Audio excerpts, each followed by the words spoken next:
এই ওয়াহাবি আর সুন্নির এই ব্যবধান, এটা চট্টগ্রামে খুব ভয়ঙ্কর কঠিন অবস্থা। আপনারা শুনলে অবাক হবেন।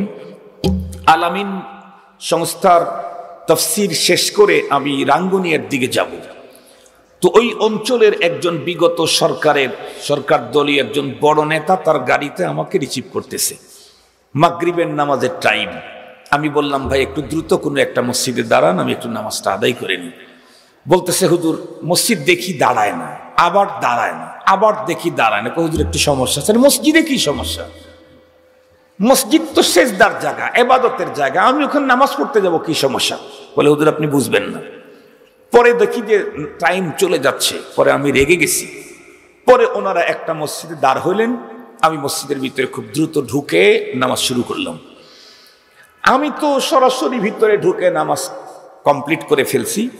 যখন আমি বের হয়ে আসতেছি, তখন এক লোক মসজিদের খাদেমকে বলতেছে, এই আগামীকালকে মসজিদটা সুন্দর করে পরিষ্কার করবি, আর এই যে কার্পেট আছে কার্পেটটাকে ধুয়ে দিবি।